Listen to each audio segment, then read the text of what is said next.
नमस्कार, special bulletin में आपका स्वागत है। मैं हूं राकेश।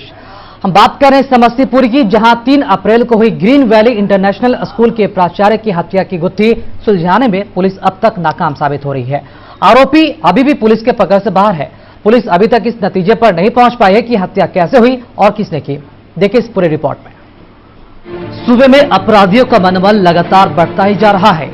कहते हैं कानून के हाथ लंबे होते हैं, लेकिन जिस तरह अपराधी अपराध को अंजाम देते हैं उससे प्रतीत होता है कि शायद कानून के लंबे हाथ अब सिर्फ बोलने को रह गए हैं और समाज में रह रहे लोग कब अपराधी प्रवृत्ति के हो जाएंगे ये कहना भी अब मुश्किल नहीं है। जी हां, हम बात कर रहे हैं समस्तीपुर की, जहां बीते दिनों 3 अप्रैल को समस्तीपुर में ग्रीन वैली इंटरनेशनल स्कूल की प्रिंसिपल व निदेशक की पत्नी की संदिग्ध अवस्था में मौत हुई थी। वह स्कूल प्रशासन द्वारा इसे दबाने की पूरी कोशिश भी की गई। घटना समस्तीपुर जिला के कल्याणपुर प्रखंड के चकमैसी थाना क्षेत्र की है। खबर के मुताबिक मृतका के मायके वालों की सहमति के बगैर ही स्कूल प्रशासन द्वारा जबरदस्ती सुजाता की लाश को तो पहले पोस्टमार्टम कराया जाता है, फिर मृतका के परिजनों की अनुमति के बगैर ही लाश को जला भी दिया जाता है ताकि सच्चाई बाहर न आ सके और कोई साक्ष्य न मिले। जरा इन तस्वीरों को देखिए। ये उन लोगों का ग्रीन वैली इंटरनेशनल स्कूल है जहां की प्रिंसिपल सुजाता रंजन हुआ करती थी, जिसकी मौत की खबर 3 अप्रैल को सुनने को मिली, जो उनके परिजनों के लिए बेहद ही चौंकाने वाली बात थी। ये वही डायरेक्टर प्रभात रंजन है जिसने अपनी पत्नी और एक स्कूल की प्रिंसिपल सुजाता रंजन की हत्या कर दी और गिरफ्तारी के डर से अब तक फरार है। आपको हम बताते चले कि मृतका का नाम सुजाता है, जो समस्तीपुर में ग्रीन वैली इंटरनेशनल स्कूल की प्रिंसिपल हुआ करती थी। साथ में सुजाता इलेक्ट्रॉनिक्स और इलेक्ट्रिक में इंजीनियर भी थी।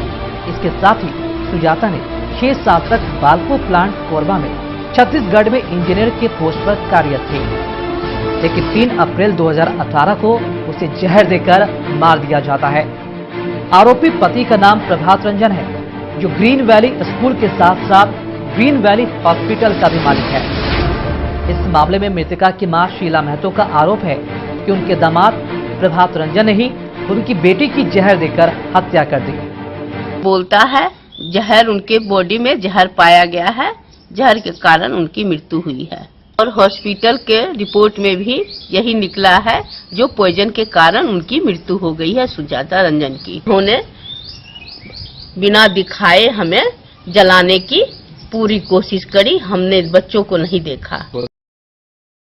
तो सुना आपने इस मां के दर्द को, जो अपनी बेटी को आखिरी वक्त में देख तो नहीं पाई, लेकिन अपनी बेटी के लिए इंसाफ की गुहार लगाते हुए आरोपी दामाद को कड़ी से कड़ी सजा दिलवाने की मांग कर रही है। सुजाता की मां ने बड़े ही अरमान के साथ 8 साल पहले यानी कि साल 2010 में प्रभात रंजन से शादी करवाई थी।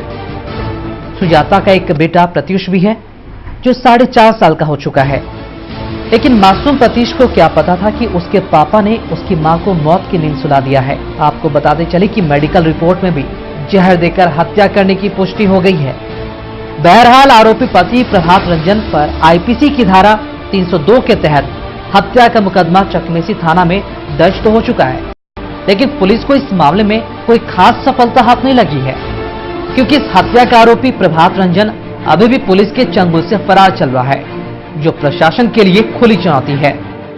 परिजनों के मुताबिक इस केस में चौंकाने वाली बात यह भी है कि पुलिस हत्या के आरोपी प्रभात रंजन को ढूंढने के बजाय पीड़ित पक्ष के लोगों से ही वहां के डीएसपी उल्टे सवाल जवाब कर उन्हें परेशान कर रही है, जिससे परिजनों को अब ये डर सताने लगा है कि कहीं इस पूरे मामले को प्रशासन द्वारा दबाने की कोशिश तो नहीं हो रही। सर्च अभियान करने के बजाय हम लोग से ही क्वेश्चन का बौछार कर रहे हैं सदर डीएसपी साहब जी। इसलिए इनकी क्या बोलते हैं कार्यकुशलता इस केस संदर्भित नट और अदर के इस केस के संदर्भित इनको देखते हुए हम लोग ने तत्काल मांग किया है एसपी साहब से कि इसको तत्काल इस केस के प्रभाव से हटाया जाए। इस पूरे प्रकरण पर 10 न्यूज की टीम ने इस केस के इंचार्ज चकमेसी थाना प्रभारी संतोष कुमार से बात भी की। थाना प्रभारी संतोष कुमार क्या कुछ बोल रहे हैं, आइए सुनाते हैं आपको। 3 तारीख को एक मर्डर केस आया था चकमेसी पूसा थाना में। सुजाता नाम की जो लड़की है लेडी, उसकी जहर देकर हत्या कर दी गई थी। ये उसके परिवार वालों ने आरोप लगाया था। और इस मामले में थाना की तरफ से 302 के तहत हत्या का मुकदमा भी दर्ज किया गया, लेकिन आरोपी दो फरार है।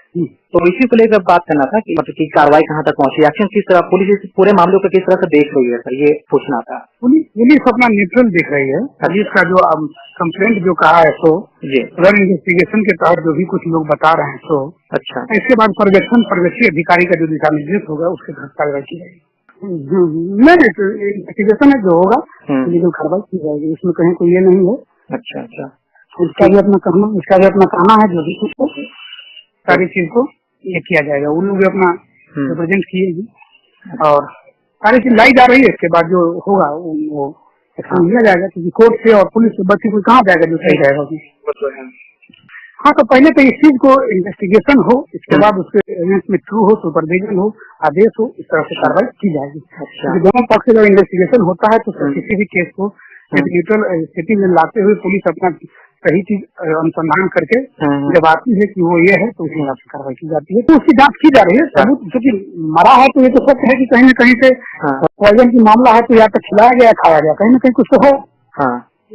तो जो की जा रही है जैसा होगा उस की जाएगी, कार्रवाई की जाएगी। पूरे मामले में पुलिस की भूमिका को भी परिजनों के द्वारा संदिग्ध बताई जा रही है और जांच में लगे पुलिस अधिकारी को इस केस के तत्काल प्रभाव से हटाने की मांग भी हो रही है। जो है और जो डीएसपी सदर है, ये दोनों मिलके अब तक उनके आरोपी प्रभात रंजन और उनकी मां को गिरफ्तार करने में टोटल असफल रहे हैं। इसके लिए आज मेरी क्लाइंट ने समस्तीपुर एसपी और समस्तीपुर कलेक्टर को राष्ट्रपति और प्रधानमंत्री के नाम पर ज्ञापन सौंपा। हालांकि एक बात तो तय है, जिस तरह सुजाता रंजन की मौत हुई है इसे हम साधारण मौत नहीं कह सकते हैं, बल्कि मालूम ये पड़ता है कि प्रभात रंजन ने इस वारदात को अंजाम देने के लिए योजना पहले से बना रखी थी। मृतका की मां ने अब न्याय की गुहार लगाते हुए महामहिम राष्ट्रपति माननीय देश के प्रधानमंत्री और बिहार के मुख्यमंत्री नीतीश कुमार को आवेदन सौंपते हुए जांच के लिए पोस्टमार्टम में लिए गए विसरा एवं अन्य अंगों को सुरक्षित रखने की अपील और उचित कार्रवाई के लिए आवेदन दिया गया है। इसी सिलसिले में मृतका के परिजनों ने समस्तीपुर के एसपी दीपक रंजन को भी इस मामले से अवगत कराया और ठोस कार्रवाई की मांग की है। समस्तीपुर के एसपी दीपक रंजन ने सुजाता और उनके परिवार को इंसाफ दिलाने का आश्वासन तो दे दिया है, लेकिन कब तक इन्हें न्याय मिल पाएगा ये सवालों के घेरे में है। हमारे देश में बेटी बचाओ बेटी पढ़ाओ का नारा दिया जा रहा है। इसी समाज में सुजाता जैसी पढ़ी लिखी इंजीनियर बेटियों को मार दिया जा रहा है। क्या यही है समाज में बेटियां और महिलाओं का सम्मान?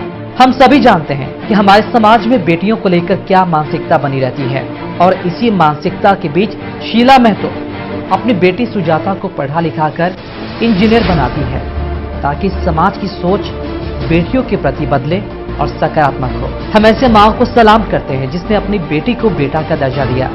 सुजाता अब अपनों के बीच तो नहीं है, लेकिन उसकी मौत हमारे समाज, प्रशासन और सरकार के लिए शर्मिंदगी है और एक बड़ा सवाल भी। दश न्यूज अपील करता है और उम्मीद भी कि सुजाता और उनके परिजनों को इंसाफ मिले और प्रभात रंजन जैसे पति को सबक, ताकि कोई और सुजाता को इस तरह मौत की नींद न सुला दिया जाए। दश न्यूज के लिए राकेश की रिपोर्ट। तो इस पूरे रिपोर्ट को आपने देखा। रिपोर्ट देखने के बाद एक मालूम पड़ता है ये बात, क्योंकि पुलिस की स्थानीय पुलिस यहाँ पर जो भूमिका संदिग्ध बताई जा रही है, कहीं न कहीं वो बड़ा सवालों के घेरे में। इसके साथ ही साथ इस पूरे रिपोर्ट को देखने के बाद दश न्यूज अपील करता है और उम्मीद भी करता है कि सरकार और प्रशासन इस मामले में कड़ी से कड़ी कार्रवाई करे और अपराधी जो आरोपी है इस मामले को लेकर जल्द से जल्द उसे पकड़ा जाए। फिलहाल स्पेशल बुलेटिन में इतना ही। नमस्कार।